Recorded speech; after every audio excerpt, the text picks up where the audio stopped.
Hello. Hang on. Hello, hello, Muse. Hello. Hey, Sophie. Sorry Shuby. about that. Hi. That's all right. How are How you? you doing? Good. Look, I tried to Good. get your Yeah. artwork in the back. I worked out a little way to to show the only two pieces I've got left framed. So, yes. Well, thank you for joining us, and thank you for opening. Yeah, and thanks for opening your studio to us. I know it's not something you do No, usually it or had that you like doing. it sparked a major tidy up, and I put shelves up and got it Oh, looking. did you? Oh, Yeah, wow. Let's see. What's on the and then shelf? Let's see. all Here we sorts go. of things that I had been meaning to do for ages. I thought, right, let's get it all up on the wall. Oh, that's cool. Well, thank you. We appreciate it. So, right, this is our first one. Obviously, I've been to your studio before and I loved it. Had a great day out in the SHUBY headquarters, your followers too. So, do you want to just tell us a little bit about yourself, background, like bio type stuff, sort of thing that's on your Yeah. website that we could read? Yes. Okay. So I'm Shuby, and I've always done art, and I went to art college, but I didn't really get a following until 2007 when I started. I didn't have a name. I just was pasting up work, and then kind of just enjoying myself. And then quickly I realised that there was people following me and wanting to, know who I was, and I had to come up with a name. So I created the name Shuby, and so yeah, it all started with gaining momentum with street art in 2007, and it's gone on from there. Oh, that's really cool. And what about, so when did you introduce the bananas? So at the start, I was experimenting with all sorts of images, and I can take you around the studio and give you a little bit of history. So I initially started doing mandalas of Josephine Baker, and so she had a banana skirt and was iconic for her skirt, and I liked her as well because her dancing was very humorous and fun, and then I was using all sorts of different imagery, but then I came across this image by Martin Sharp, an Australian illustrator, and I saw his pink bananas, and I started to do sort of hand painted floppy pink bananas, and they were quite bad initially, I'd say, but so that was an influence. Obviously Andy Warhol. But then the bananas, I'd say in 2009, they sort of started to become a logo in a sense, or I sort of something that I put in a lot of my work, because I saw it as a way to sort of subvert imagery, and say with the Lone Ranger here, by subverting his guns with bananas. But I'd say the inspiration for that was Banks's piece in Old Street, the Pulp Fiction image with where Sammy and and John John Travolta. Travolta. Yeah. And they're pointing Warhol's banana. So I thought if I use my banana, it's sort of it's referencing but sort of changing it slightly at the same time, which is I think something I do quite a lot in my work. So with these bananas I initially did, they were referencing Julian Opie's portraits of, I think it was Pulp. So I sort of copied the colours. So I quite often deliberately reference pop culture and but give it a twist. Oh, that's really cool. So one of my questions was like, who inspires you? But I think you just answered that in that. But a question that somebody did ask, and anyone join in, feel free to send any messages, any questions through. Somebody did ask what you hope to achieve with your artwork and what's important to you with each piece. So what I want to achieve, because I do think about this, where I'm going and what I'm doing, is I love selling the work and making the work and people having it. I think I get very nervous about exhibitions, so having grand exhibitions terrifies me, to be honest. So sort of squirreling away making, and I think that's also why I was attracted to street art, was that I, put things up and run away. I didn't necessarily stand with the work in a, against some white walls and talk. I think that where what I want to achieve is to become a printmaker, I suppose. Just get better at what I do and keep evolving my ideas. Okay, brilliant. Scootrell says she loves your work. I think everyone does. You're such a popular artist in the gallery, which is like really cool. So, okay, I've got like some questions, but I forgot to print them off because I'm unorganized. But how have you stayed motivated through 2020, where we had the pandemic, we had the Black Lives Matter movement, and the whole world shut down and everything? How did you stay motivated, and how do you actually stay motivated as an artist?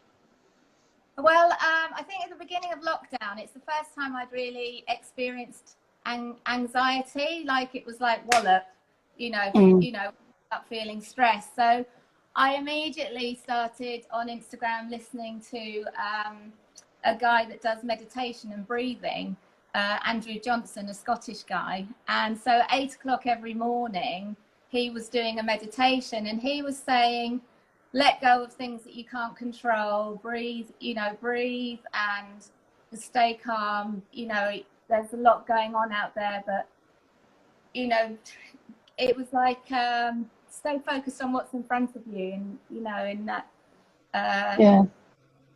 So I think that what happened was I started off sort of painting biscuit jars at home because I love colouring in. That calmed me down. And, do you want to give us the history of the biscuits? Because obviously, so in America, biscuits are what we have as scones. In America, they're called biscuits, and then what we have as biscuits, they call cookies.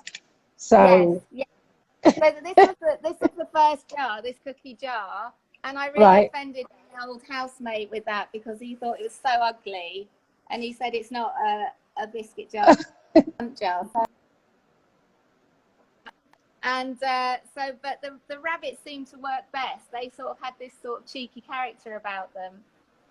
But yeah, going back to the question, I love colouring in. I find that very calming. So I was colouring these in, and then I think Mew and I realised that we could come to the studio and socially distance, and Justin, and we had enough space up here, so we just sort of hunkered down, would come up here and make stuff. But also, right at the beginning of lockdown, suddenly I got this quite large grant, and I was like, oh my God, like a load of money into my account. And it was a bit like, Jesus. I read it and I thought something terrible had happened, and I was like suddenly got a load of money. So we had a studio meeting, and we decided to put half the money on rent for everybody, so we didn't have, because everybody had lost their, other people in the studio had lost their jobs and didn't know how, so we thought half the money on rent, and then the other half of the money went on this huge exposure unit. So we thought, oh, brilliant, something to like sustain the studios throughout lockdown.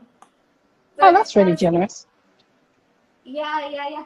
So this process of sort of getting all the filtering equipment down here in the studio began.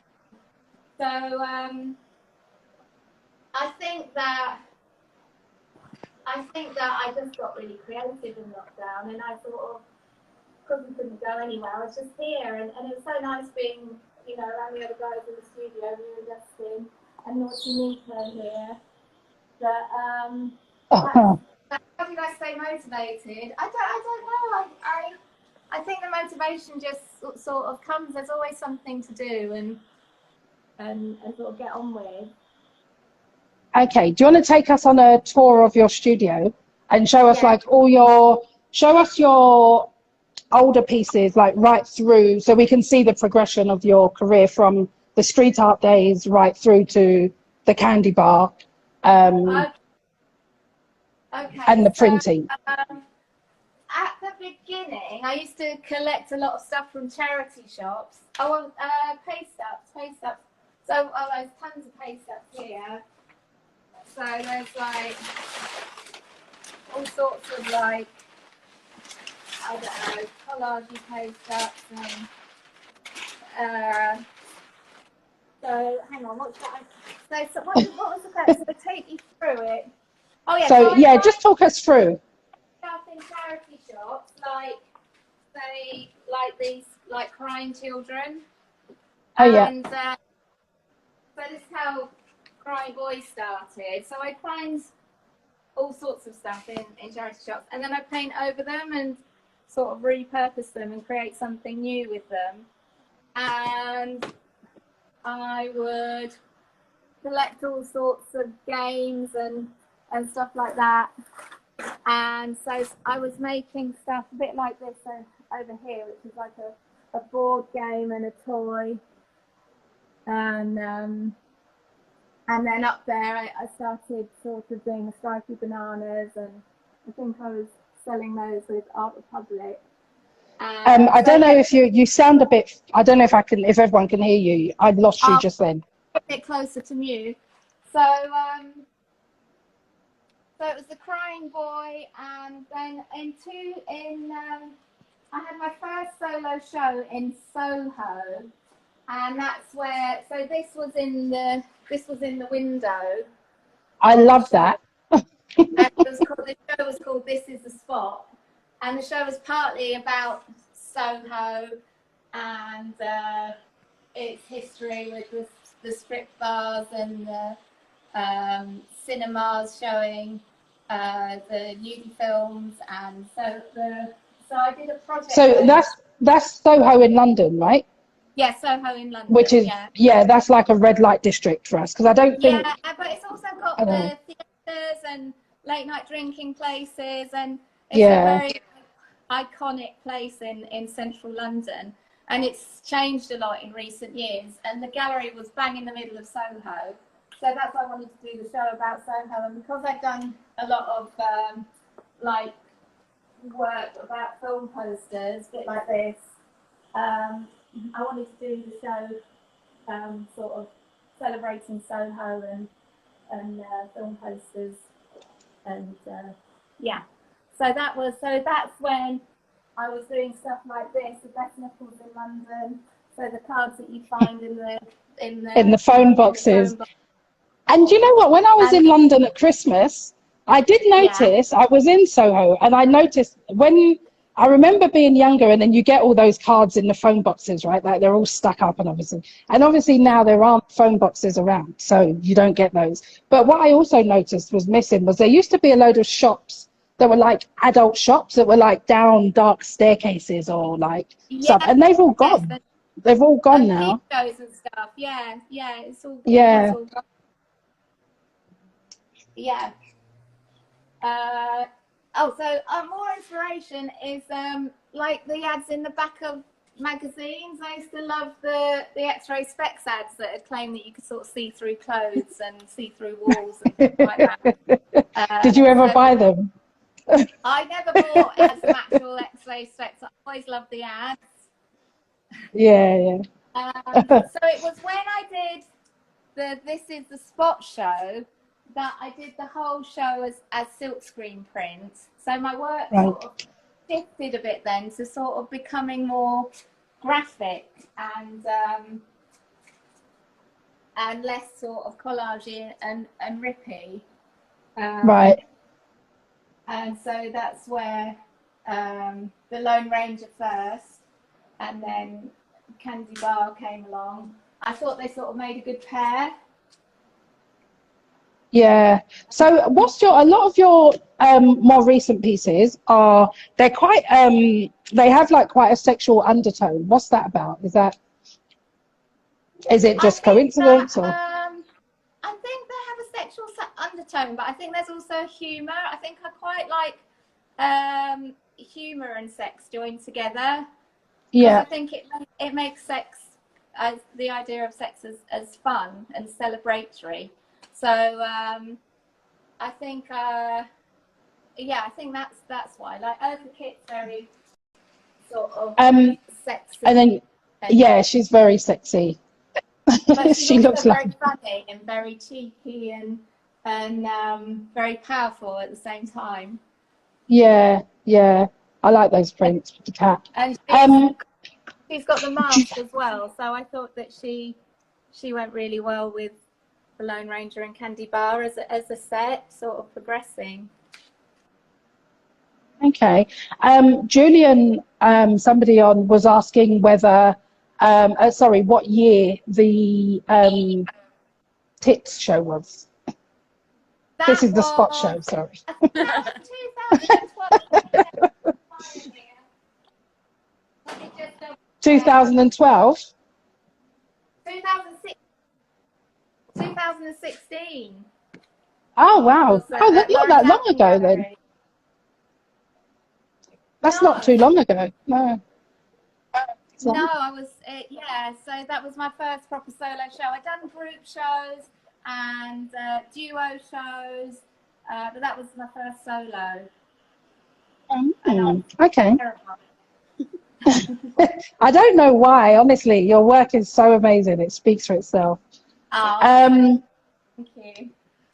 So, and Miranda as well, because Busby Berkeley did the film The Gang's All Here, where Carmen Miranda's they're all waving bananas in the air, and that was a push at censorship. That why he was using bananas as in the work.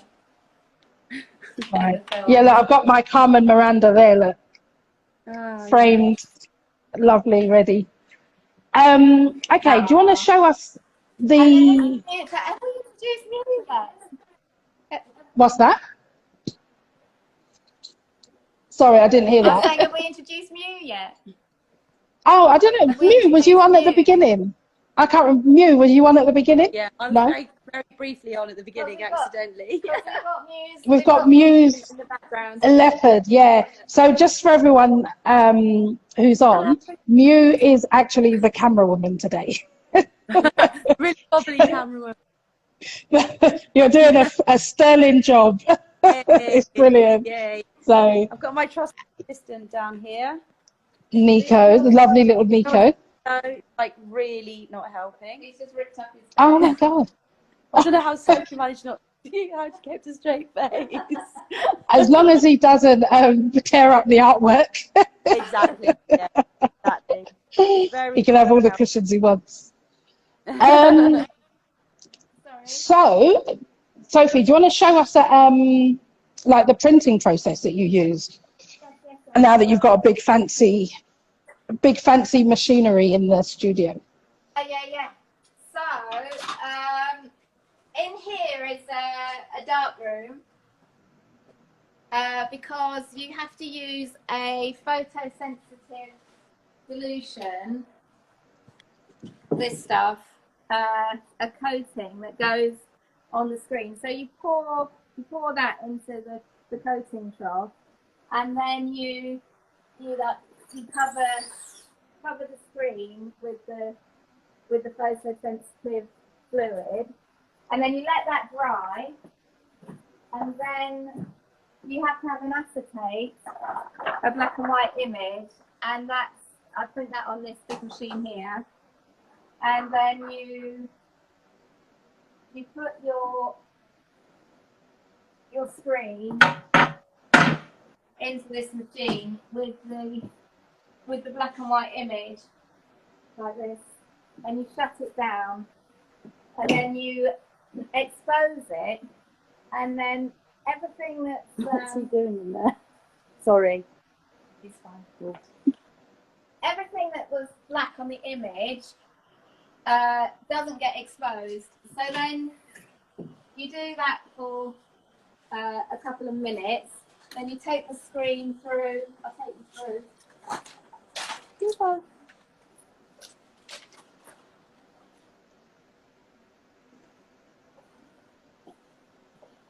The washout area. This is our kitchen.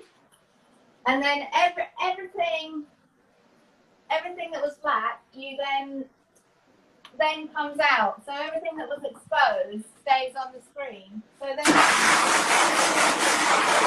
you wash it out. And that's how you get the image on the screen. Right. Okay. Because I always wonder what you're doing when you're spraying the screens, but obviously, okay. And that's how you wash out. So here are all the inks, a load of inks, and so then, like I put a little banana here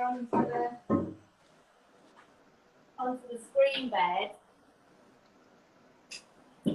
So then you put your ink at the top, and then you pull it through onto the paper. So all the blue is blocked out, and all that is where the ink is pushed through.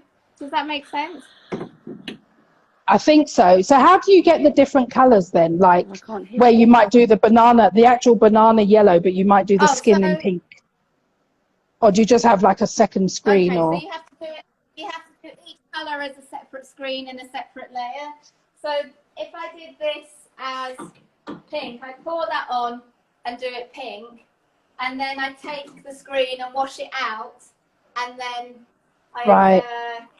and then to do a next colour, you then if there's another part of the image that you're making. So like with Muse up there, all the greens would be done at the same time, all the yellows done at the same time, all the blues at the same. But each colour is one screen. Right. It's amazing the process and the time it takes. Well, oh yeah. So with Warhol Biting Bitch here, so I did the Warhol Biting Bitch one colour as one screen, and then the banana as pink. And what I really love is when you put a colour over another colour, and then it comes through. Yeah. And so you follow that process for all of your screen prints. So the Candy Bar Girls, the Carmen Mirandas, everything you do the same process, and you do it all by hand. But this was a slightly different process, because what I did was I put 3 colours at the top and pulled it through, and then it gradually makes this fade. So that's so the colours all mix up together instead of one block and another block. So when I just used 3 colours, the yellow, the pink and the blue, but then it sort of made the purple and made the orange. Yeah, I love that piece. That is so beautiful. Thank you so much. Thank you. Anubis is lucky that you did that, the portrait of him. It's really nice. Sorry. That's all right. Nico's just nicked something out. Just got some... Oh, God. Sorry, girls. So all back in that's the room. all right. Okay. So is there anything else in the process that you want to share? So the story with the Warhol Biting Bitch as well was that I think I was on Flickr, and there was some graffiti writers, and they were talking about another artist that they said was copying another artist, and saying that he was biting. So they were saying that he was biting an 1920s artist Hans Belmer with the stripy legs, and I think I piped in and said, "Oh, I think that's quite cool that he's referencing Hans Belmer and doing something new with it." And then somebody wrote underneath, "Is anybody listening to the Warhol Biting Bitch?" And I thought, so I thought, I sort of took that as quite a cool statement, the Warhol Biting Bitch. Yeah. So I basically. Oh, that's quite cool. And then here, like, I'm putting zips in bananas, and that's referencing Warhol's album cover with the Rolling Stones with the zip in it. Right. So you are a Warhol biting bitch then? I am. I'm a So, okay, other than the Warhol pieces, something that I was interested in is how you select your subjects. So Candy Bar and Carmen Miranda, for example, they're both like quite troubled women who were kind of abused and used throughout their lives and then met their demises quite young. But how do you, like, what was your thought process behind selecting those two and others? I think that I'm always attracted to like I say, it's like strong female characters, and it's their personality and it's their vibrance that I'm always attracted to, and their humor and something strong about them. But then when I read about them afterwards, I find that there's a backstory that maybe they've you know, against the odds become really successful through their talent. But I think that it's accidental. I don't know if there's something about them which I don't know, a strength or something. But yeah, it does resonate with me for some reason. But I think the way I choose the images is I sort of see an image and I sort of get a certain feeling that feels right, and I want to use that image. But it's very instinctual rather than a theory. Right, right. And then just looking at the time, what advice would you give to artists who aren't necessarily sure how to start building their careers or building a portfolio out, or I don't want to necessarily say approaching galleries, but starting their careers? Yeah, what advice would you give to artists starting their careers?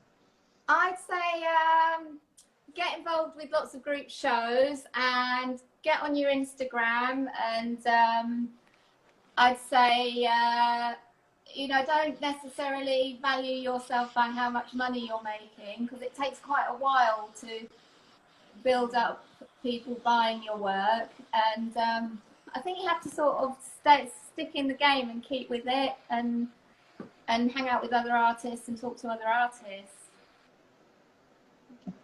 Brilliant, thank you. Julian's just asking how and when I came across you.